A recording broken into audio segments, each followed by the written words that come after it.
بسم اللہ خاص پمدد تنم دا اللہ شروع کوم الرحمن چعام مہربان دے پا دنیا کی، الرحیم خاص مہربان دے پا آخرت کی، الحمد طول صفتنا دا الوہیت للہ خاص یو اللہ لردی، ربی چپالن کرد اللہ العالمین دا طول مخلوقاتو، الرحمن عام مہربان دے پا دنیا کی، الرحیم خاص مہربان دے، مالک اختیار مند دا اللہ، یوم الدین دورزی دا جزا۔ سورة الفاتحہ کی دا اللہ دا توحید پا حوالے سر دعوی ذکر شویو، الحمدللہ دا دعوی دا اللہ دا توحید چه صفات د الوهیت خاص اللہ لردی او دی دعوی کی رد پا مشرکانو باندی چه اغی زن صفات دا اللہ سبحانہ وتعالی دا پارا منل وَلَئِن سَأَلْتَهُمْ مَنْ خَلَقَ السَّمَاوَاتِ وَالْأَرْضَ لَيَقُولُنَّ اللَّهِ لیکن طول صفاتم دا اللہ سبحانہ وتعالی دا پارا نمانل یو دویم اللہ سبحانہ وتعالی سرا منلو سرا سرائی غیر پکیم شریکان کرو ما نعبدهم الا لیقربونا الاللہ ظلفا غیر اللہ ترا مدد شبوی چی دیمون اللہ تنزدیکی ہا اولائی شفاعنا عند اللہ دی بدا اللہ دربار کے زمون سفارشون کی للہ کے پلام ہر پہ جرے پا طریقہ تخصیص ردو کو الحمدللہ صفات دا الوہیت خاص دی یو اللہ لرا اور تخصیص پا دو طریقوئی یو صورت دا ایجابی یو صورت دا سلبی پا تخصیص کی و پا حصر کی دا دوارا خبر ملحوظ نظر ہوئی صفات دا الوہیت خاص دی اللہ لرا یو دویم صفات دا الوہیت نفی دی دا غیرنا الحمدللہ لا لغیره من نبی او ولی او ملک وغیره دی دعوی باندې سو دلائلو جی دری دلائلو اولنی دلیل رب العالمین چه دا صفات دا الوہیت اللہ لولی دی بل سوک دی کی شریک ولی ندے اول دلیل داو چه رب العالمین دا تمام کائنات دا تمام مخلوقات و تربیت کے ان کے یو اللہ دے او اللہ سر پدی صفاتو کے بل سوک شریک نشتا دا عالم دا کائنات پا تربیت کے اللہ سبحانہ وتعالی یواز دے چه پا کائنات پا تربیت کے ورسر شریک نشتا نو الحمدللہ صفات دا الوہیتم خاص یو اللہ لردی بل سوک ورسر شریک ہو دویم الرحمن الرحیم عام مہربان و خاص مہربان یو اللہ دے بل سوک نہ دے نو چی عام و خاص مہربان صرف یو اللہ دے نو الحمدللہ صفات الوہیت خاص دی یو اللہ لرا دا اس آخری دلیل ذکر کی درم مالک یوم الدین اختیار مند دا اللہ دورز دا قیامت چه د قیامت د ورځ اختیارمند الله یوازې دی بل څوک ورسره په قیامت په ورځ کې شریک نشتا نو الحمدلله دا دریم دلیل شو په دعوا باندې چې صفات د الوهیت دم خاص یو الله لره دی او الله سره په دې کې څوک شریکو دا درې دلایل شو او دلائل چه برابر شی شرط تذیب کی میری فکانا کا دعو الشیئی ببینت و برحان دعوی دیر خلق خود دلیل تقریب تام دا جدا شہر ہے دا سے مسکت دلائل دی پر دعوی باندے چه پا کائنات کی یو انسان دا دی توڑ تنیش تیارے دے اللہ سبحانہ وتعالی دا علم اسم فراخ دے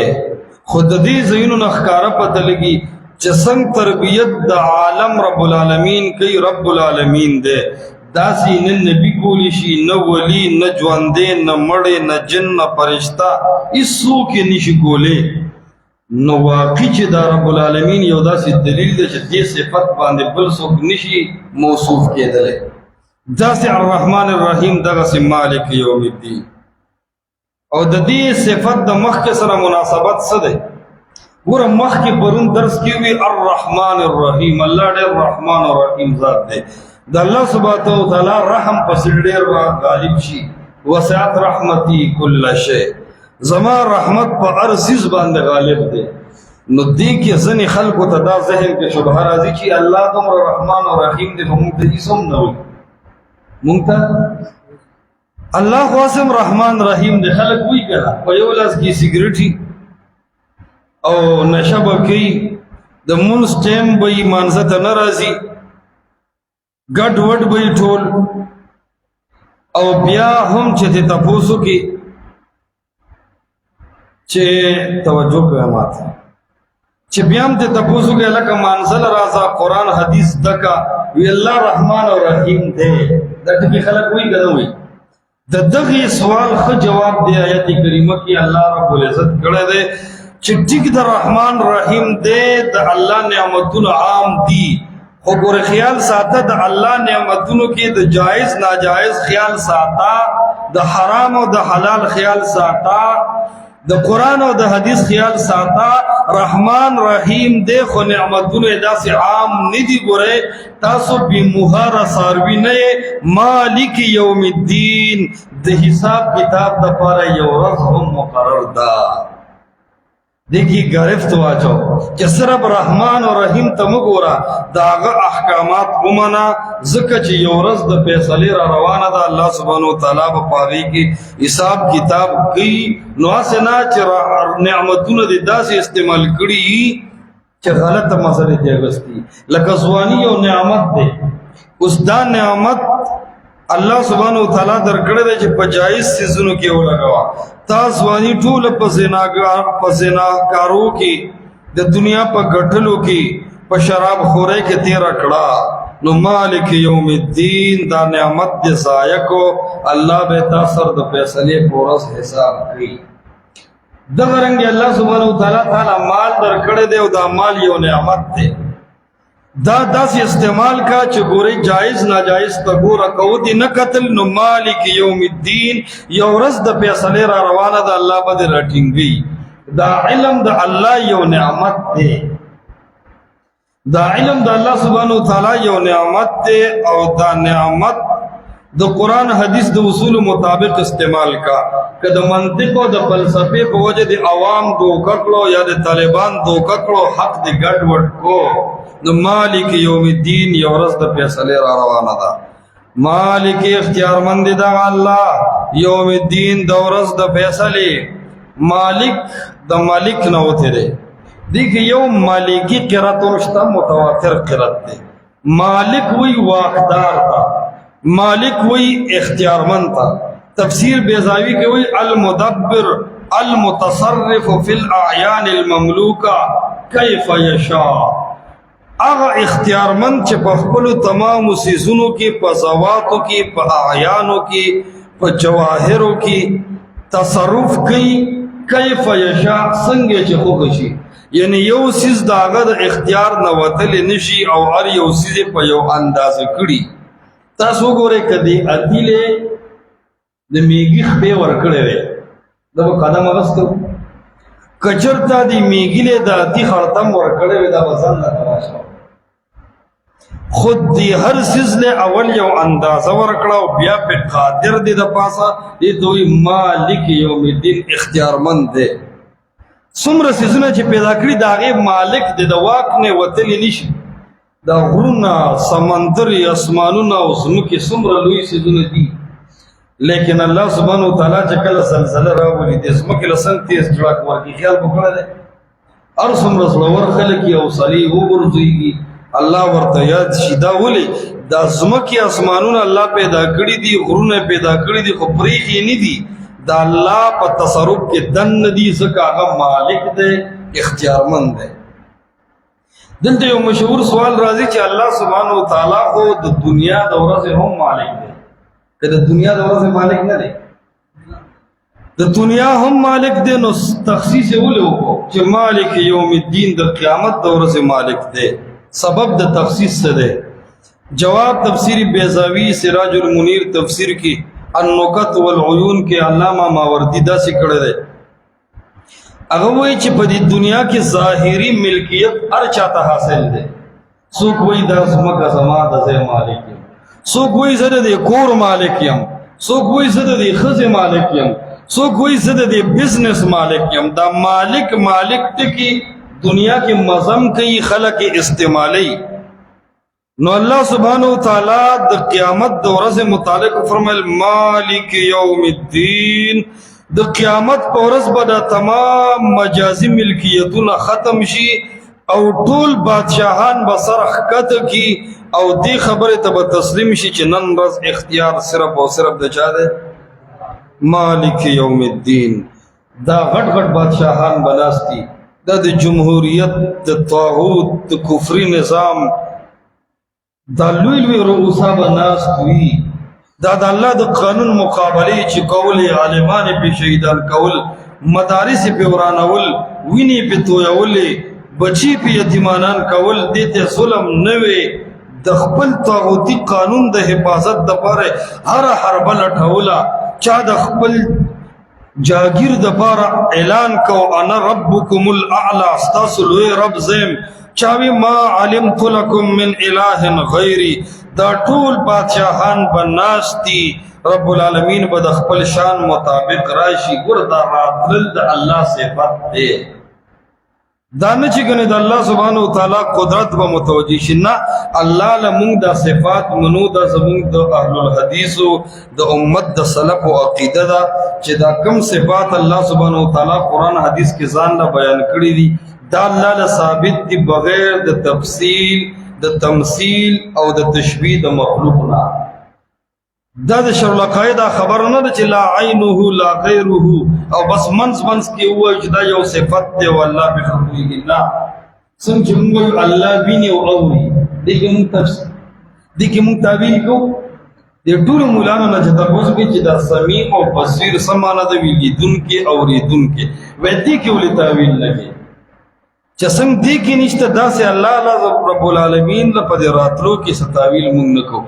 الله سبحانه وتعالی به د خپل شان مطابق راشي. وجیء یومئذ بجهنم، جهنم به راوستلی شي، پیش بکړی شي. ګوره څومره لوی جهنم دی، د تمامه دنیا پکې ځایږي، دومره لوی جهنم دی. قرآن وایي وجیء مجهول صیغه ده، فرشتو به زنځیرونو کې رانیولي او د الله مخې ته به حاضر شي. جهنم، جهنمیان ټول. او الله سبحانه وتعالی به اعلان وکړي. حدیث صحیح بخاری کې راځي، کتاب التفسیر کی امام بخاری د دې آیت لاندې لیکلی دی لمن الملک اليوم. اعلان به وکړي نن ورځ د چا بادشاهي ده. الله اکبر کبیره. لمن الملک اليوم. لمن من وی لفظا مفرد دی او معنی عام دی. لمن کم کپره ده، کم سړی دی، کم خاندانی سړی دی، کم د طاغوت سړی دی، کم د لاډمی کاله والا سړی دی، کم د مغرب نه متاثره سړی دی، کم مالدار دی، کم جابر دی. لمن نن څوک سر اوچتوي الملک اليوم، چې نن ورځ هغه صرف سر قدرې اوچت کړي چې زما بادشاهي ده. ضعیف تفاسیر اسرائیلی روایتو کې راځي 1000 سال به په دې کې تیر شي. څه ناشنا صبرناک ذات دی، د خلکو صبر به تمام شي. او دی آیت کې دغه ځای وقف هم د چې تاسو وګورئ، وقف لازم ورته قاریان وایي. یو کال به تیر شي، بیا به د خپل شان مطابق په مغروره متکبره انداز کې، د تکبر د الله صفت دی، اعلان به وکړي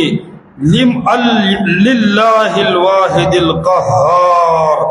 نن ورځ د هغه قهار او د جبار ذات اختیار دی چې په زور او غلبه کې په دې عرش او فرش کې د هغه برابر څوک طاقت ولا نشته.